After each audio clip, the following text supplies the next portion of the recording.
faith book, the book of faith, the Word of God, the Bible. Hello po, good day po sa ating lahat and welcome po sa ating Tuesday edition ng ating 5-minute FBK.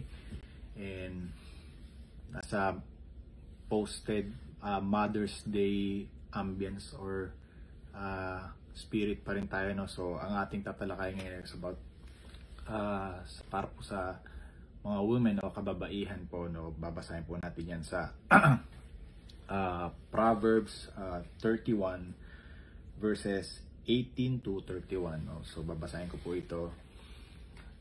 Verse 18. She sees that her trading is profitable and her lamp does not go out at night. In her hand she holds the distaff and grasps the spindle with her finger. She opened her arms to the poor and extend her hands to the needy. When it snows, she has no fear for her household, for all of them are clothed in scarlet. She makes covering for her bed. She is clothed in the fine linen and purple. Her husband is respected at the city gate, where he takes his seat among the elders of the land. Verse 24. She makes linen garment and sells them and supplies the merchant with sashes. She is clothed with strength and dignity. She can laugh at the days to come. She speaks with wisdom and faithful instruction is on her tongue. She watches over the affairs of her household and does not eat the bread of the idleness. Her children arise and call her blessed, her husband also, and he praises her. Many women do noble things, but you surpass them all. Charm is deceptive, and beauty is fleeting, but a woman who fears the Lord is to be praised. Her honor for all that her hands have done, and let her work bring her praise at the city gate. Praise God for as we read this word, no? So kung ito pong Proverbs 31 is really familiar po ito, no, sa mga this is kung tinatawag nga ito is yung the Proverbs 31 woman. I think Pastor Johnny preached the first part, no, from 10 to 17, no. Ito po yung first part nito, yung Proverbs 31 woman, no, kung saan may mga virtues po na sinabi po dyan, no, na kung ano po ba talaga ang right virtues of a godly woman o ano po ang characters. Kasi parang pag sinabi kasing woman sa panahon natin, either mother, wife, or entrepreneur, or helper, no? Pero hindi lang po doon nagba-value ang isang woman o isang godly woman, o ito nga yung Proverbs 31 woman. Hindi po yung naglalaro doon, no?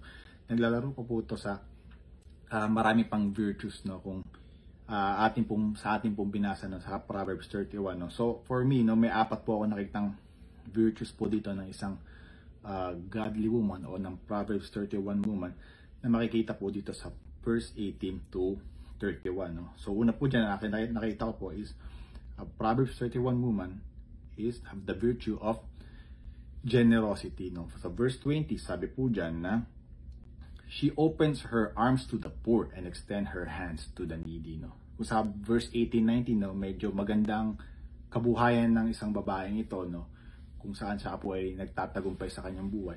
Kabila ng kanyang tagumpay, hindi po siya nagkukulang sa pagtulong sa mga nangangailangan. So, this virtue of generosity is, she is a blessing intentionally to others, no. So, pangalawa po nakitang virtue is ang virtue of courage, no. Kung sa verse 25 po babasahin natin, sabi dyan na she is clothed with strength and dignity. She can laugh at the days to come. So this means that she knows what she can control and she knows what she can't, no. So for those things na hindi niya makokontrol na, yun po ay nire-rely niya na lang sa Panginoon, no, sa ating God, no. Kung saan hindi siya natatakot, no, na ibigay ang kanyang full trust sa Panginoon, at doon po nang gagaling ang courage na yun, no. At so kabila ng pag-rely niya kay God, no, there is peace, no, at doon niya na yun nakukuha dahil sa kanyang courage na mag-rely sa Panginoon. No? Pang-apat na virtue po na nakita ko dito is yung wisdom. Sa verse 26 po, no? Sabi po dyan, she speaks with wisdom and faithful instruction is on her tongue. So pag sinabing wisdom is this Proverbs 31 woman rely on God as your guidance pagdating sa decision making and pagdating sa pagsasalita, no? Sabi kasi diyan na yun nga na she speaks with wisdom and faithful instruction is on her tongue. Nakikita po yan sa words na lumalabas po sa isang babae at sa action na ginagawa po nito. Nakikita po yan, no? Yan po virtue ng wisdom. Anong gagaling ang guidance ng Panginoon. Pang-apat po, pinakahuling nakita ko po ng virtue dito is yung devotion. No? Sa verse 30, no? Babasahin po natin. Sabi dyan, no? Charm is deceptive and beauty is fleeting. But a woman who fears the Lord is to be praised. No? Napakalinaw po dyan. No? So, the virtue of devotion means that even though sa isang successful na babae, isang successful na katangian ng babae sa business o sa itsura o sa pamilya, no? Hindi po niya kinukuha lahat ng praises para doon, no? The true devotion with God, no, is you give all the praise to God, no? Hindi mo tinataas ang sarili mo, lahat ng papuri ay mapupunta sa ating Panginoon. And that is the fourth virtue of the Proverbs 31 woman, or the godly woman that God wants the woman to be, no? So these four virtues na sinabi ko, generosity, courage, wisdom, and devotion. Though this represent what the value of a godly woman really is. So sa panahon ngayon, so this is not what really woman looks like, no? But this is how God designs woman to be, no? Ito po ang gusto po ng ito po ang woman na sa standard na Panginoon ay yung tunay na woman o tunay na kababaihan, no? So alin po dito sa mga virtue na to yung talagang ina-admire natin, no?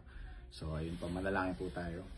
Our Father in heaven, we thank you for this time na pinagkaloob po sa akin to share your word, Lord God, about women. Thank you, Lord, for all the women na may takot sa inyo, merong courage sa inyo, merong pananampalataya sa inyo, Lord, at pinapakita ang tuloy na pagtitiwala sa inyo, sa kanyang career, sa pamilya, at sa all aspect of her life, Lord God. And thank you sa mga kababayan ito na nag-part po ng mga buhay namin, Lord God. Thank you for everything. We praise you and glorify you. We lift you up everything. Christ in your pray. Amen. Magandang araw po sa ating lahat and happy Tuesday po.